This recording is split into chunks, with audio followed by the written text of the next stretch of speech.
Wiki Rising Shane, good afternoon time, live and direct from the YouTube side.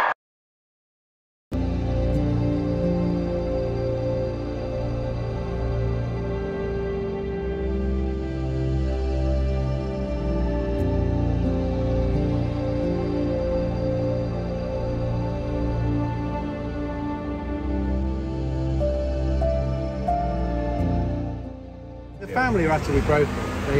They are, having done this many times and been a family liaison officer, they are an incredibly united family, not just in terms of family, but also the friends that are here to support. They are all very focused in terms of obviously finding. The problem is they are devout with any information really.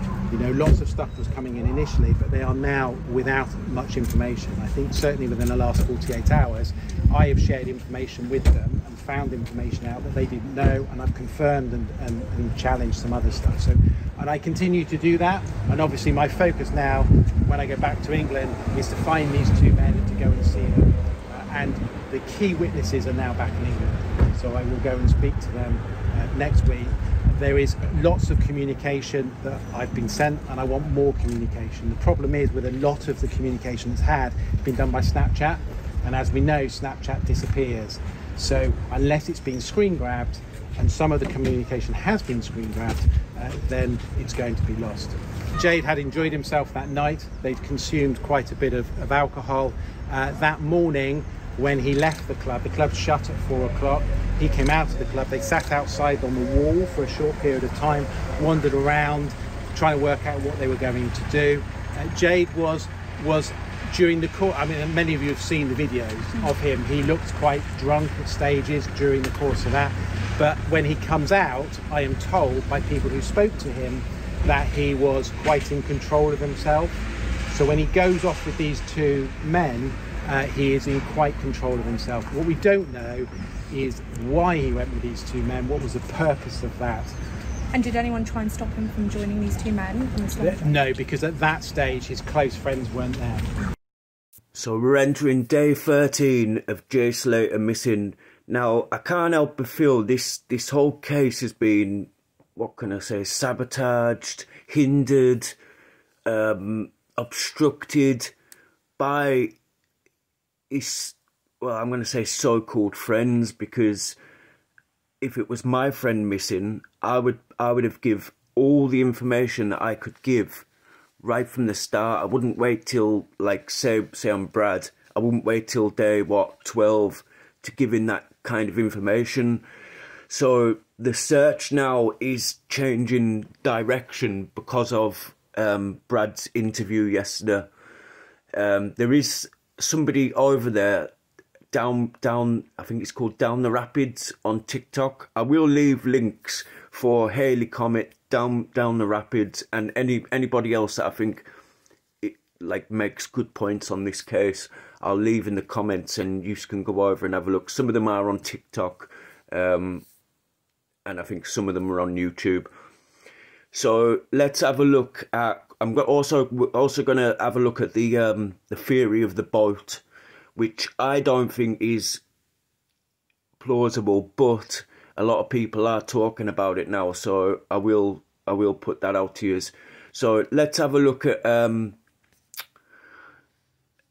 Paul Arnett. I think his name's Paul Arnett or Arnott or something, from Down the Rapids on TikTok. Well, what Brad told me in that interview has actually impacted the focus of the search by experienced British climber Paul Arnott. You'll be able to see him over there on the road line. So he is accessing places that even the police aren't able to go to. He's a very experienced climber. So he's actually going along looking for downward skidding tracks. He's been shown the trainers that Jay was wearing. Now, Brad said his instinct is he thinks his friend would have realised the impossibility of trying to navigate this terrain and would have gone back onto the road. However, a car would have seen him. We do know he had one further call with a friend, Lucy. The tone of that call was definitely more distressed, and then his phone died. So they have a really difficult job here. I can't express enough how difficult it would be to find a body in this terrain because of the canopy. They're not looking for a needle in a haystack. They're looking for a needle in a hayfield. Yeah, you can really see that. Thank you so much, Isla. Thanks, Honestly, Isla. it's really distressing, isn't it? It's so distressing. So it's official, guys. I've been here now for 1 week in Tenerife, helping the police and mountain rescue search for missing Jay.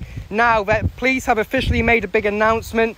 They put a statement out saying they would like as much help from the public. Now,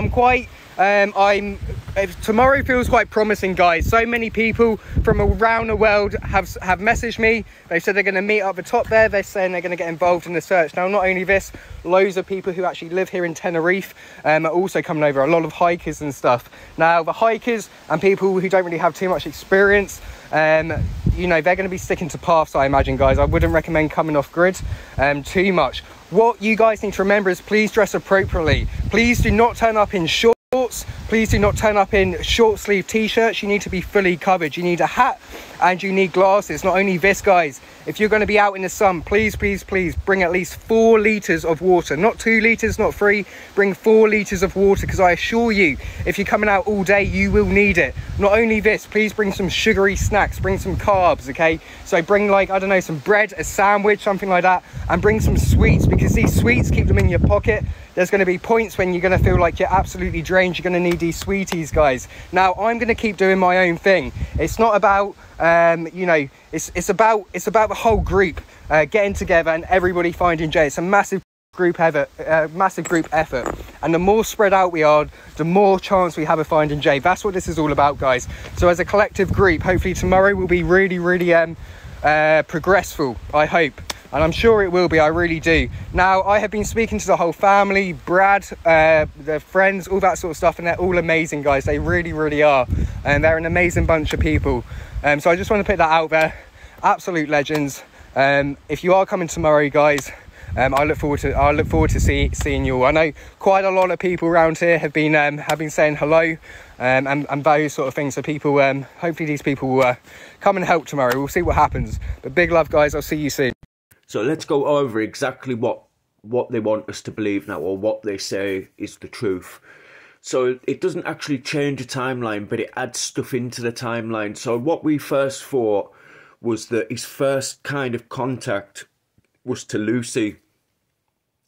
But now we're hearing that his first kind of contact was to Brad. So now they want us to believe that when Brad spoke to Jay, that he was kind of laughing and he didn't see anything wrong. And then it's gone from that to being lost, not knowing where he is, thirsty, cut his leg on a cactus, and his battery only being 1%. So when, like any logical person, once your phone gets down to a certain percentage, even if you're not like completely lost in that instance, you know your phone's going to die at some point. So that's the point that you start, say, contacting people. I still don't think I can't get my head around why he contacted his friends and not like the authorities, someone to help him, because obviously the friends didn't help him. So maybe he thought they would. I really do think something's happened. I think that thing I read out that first time, I do not believe what's in that, but I believe part of it. I don't believe all the numbers, and I don't believe that, you know, this, that and the other, but I do believe some of it. I do believe that there is a little bit of truth in it. So then after Jay's obviously spoke to Brad, something's happened, his phone's got low, he's phoned Lucy, and then after that he's kind of disappeared into thin air. Now, I think if that Brad would have spoke up 12 days ago and said what he said yesterday, I reckon the search could have been moved to that part that he said he heard him sliding down on his feet. I just think they're adding bits in now to try and hinder the investigation as much as they can, or they know now that maybe people are going to get close to the truth.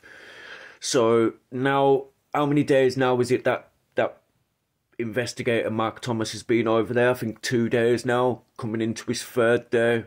I think tomorrow maybe.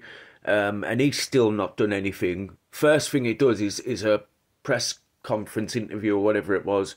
Still with that, I don't know how Jay's mum or any of the family aren't there for that press conference. Now, if that was my missing son, I'm not out looking, because I won't go looking, because in case I find something. So I could be doing other things, so I could be at press conferences or interviews and stuff like that. But she wasn't nowhere to be seen. I think that's very telling as well, because I would be there, I'd be stood, I'd be looking into the camera, and I'd be, you know, I would definitely be there for my son's press conference, interview or whatever it was. So let's have a look at the boat theory. So I've got a couple of videos that'll explain the boat theory, and then I'll come back to you after it. Yes, people. So we've got an update to do with Jay Slater, so hear me out. Now, apparently on the day of his disappearance, there was a boat that went out to sea, did a random circle in the ocean, and then switched its transmitter off. What that basically means is that they couldn't locate the boat. Its location was gone. They don't know where it went. But either today or yesterday, I'm not sure, if you know, drop a comment, it actually switched its transmitter back on. So its location was active for all of about 2 minutes. Now, the number one question I have is, do we have police patrolling the waters? Does anybody know if police are patrolling the waters? If you know if they are, drop a comment and let me know, or hit my DM. Now look, I do believe this has something to do with the Moroccans. I mean, at first I did just think it was a normal missing persons case, but from watching the interviews with that Lucy girl, it's all starting to smell a little bit fishy. Now look, we've obviously all got our own theory as to what happened, yeah? And I'm getting mixed information from all over the place. My DMs are going crazy. So look, if you've got a theory as to what happened, drop a comment. Or something like that. And you can type in the, like, kind of a registration number of the boat. I actually have it over here if you want.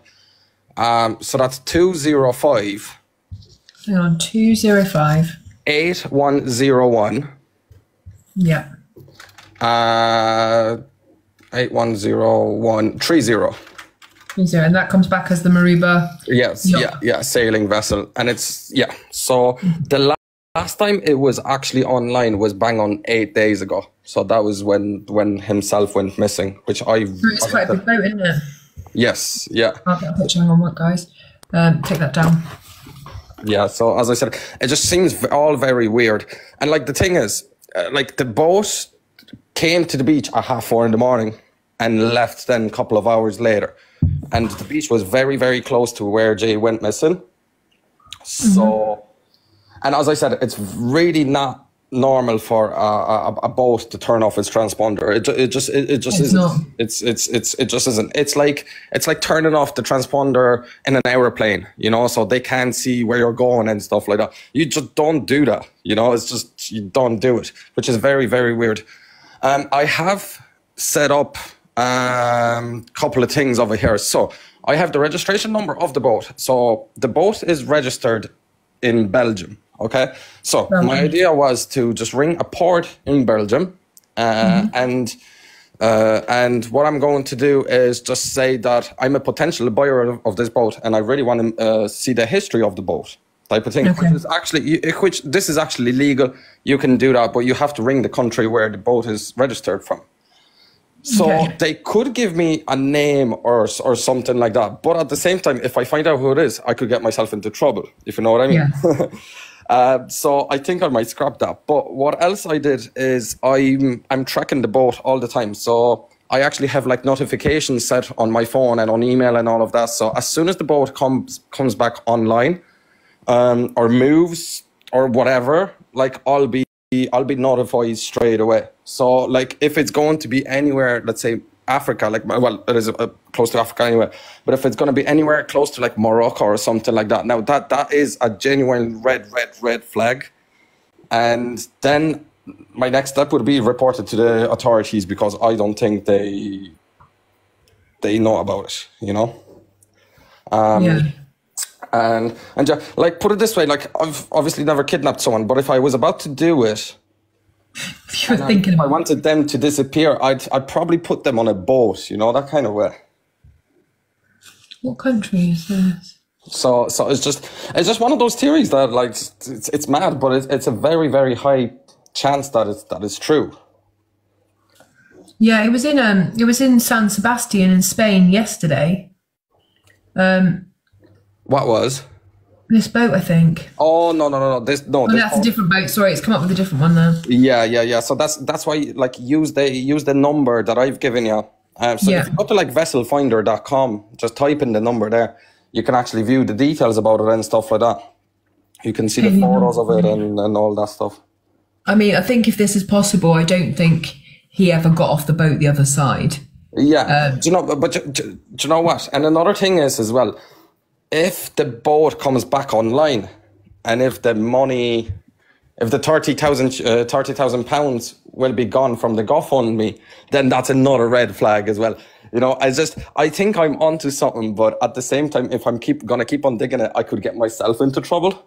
Yeah, you have to be careful with these things. Unfortunately, when we're dealing with like foreigners, we don't know, because we don't know kind of how high level they are, what they're up to. There's lots of things. Look, I do true crime. There's lots of cases I won't touch because I've got children. Look, I've got a child myself, so that's why I'm trying to like be careful, because you never know. I could be on a boat to Uzbekistan there tomorrow or something, you know.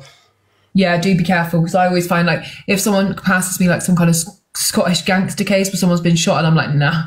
I've had death threats off videos like that before, and I'm like, I'll remove it. It's okay, sorry. It's absolutely crazy. It's absolutely crazy. But yeah, no, as I said, I'll definitely, what I'm going to do is, as soon as I get any notifications or anything like that about the boat, I'll give you a text there on Instagram or TikTok, and we can both go through it there again and stuff like that. I just can't go live because I don't have like 1,000 followers or something like that, so I'll have to do it through you if you don't mind. Yeah, guys, everyone give Nord a follow as well, because Nord, sorry, we wouldn't know about this today if it wasn't that someone had shared this video with me. I had no idea about this boat. Boats are not my thing. I hadn't even looked. So please give him a follow, and that means he will be able to go live in the future and be able to come on with the camera and show us different stuff and that. So it's definitely worth following. So thank you, guys. Unreal. No, and just so you know, like I'm not doing it for the followers, but I'm a very nosy person, and I'm surprised that nobody actually have thought about this before, you know? Yeah. I'm a criminologist, so I look at criminal behaviour, and I'm literally constantly watching the friends, how they act, the statements they give. Some of the like search stuff and that is completely me out of my element. So I didn't even think to look at what boats had left that area and stuff. If you guys wait for a minute, when Nob's not in the box, he can comment, and then you'll be able to follow from his comment. It's not doing it from the box for some reason. Right, okay. So if you just, 1 second, I'll just... There we go. He's just commented. So if everyone can just go and follow in the blue t-shirt. Unreal. Perfect. So look, but it's fair play for taking on this case as well and keeping us all updated. I've been watching your lives there today and stuff. You're absolutely brilliant. So thank you very much, Hayley. And thank you for that, Theory. Thank you so much. If you hear anything else, like where the boat moves to and that, let me know straight away and we can go live and talk about it. Perfect. Definitely do. No, but I'll let you go, so, okay? Thank you. No, but it's... Bye. Thanks, Nob.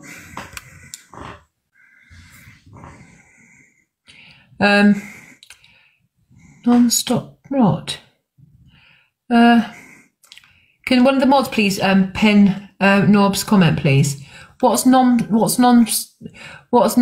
rot? Because it doesn't sound like something I really want to look up. See, now that could be an option, but I just don't think it's a plausible option. Not in my head, anyway. I think either something has really bad happened to him, and I think they do need to start searching water, in my opinion. So what I'm going to do is I'm going to leave you with a little bit of a... Now, this is meant to be something that happened on the beach, and there's a lot of shouting, and it's meant to be Lucy shouting. Now, you can hear, like, Jay, what have I done? Now, a lot of people are saying that it's CCTV, and what they've done is they've laid it on top of it. Now, there is this whole thing, as there's been a lot of stuff, you know, thrown out there. People saying this stuff being found when it hasn't. This has happened when it hasn't. People on TikTok leaving comments on like popular videos saying, I've got voice notes of Jay accepting the first couple of hundred followers, and people, you can see people wanting to follow it to find out, and they haven't got anything. It's just, you know, and there's a lot of that going on, so you don't know what to believe. So I'll leave you with this. Next time we'll have a little talk about it, but I think we're only going to concentrate on this for another couple of days, and then I think we're going to move on to something else. So if anybody's got any suggestions what we can move on to, then I'd love to hear them.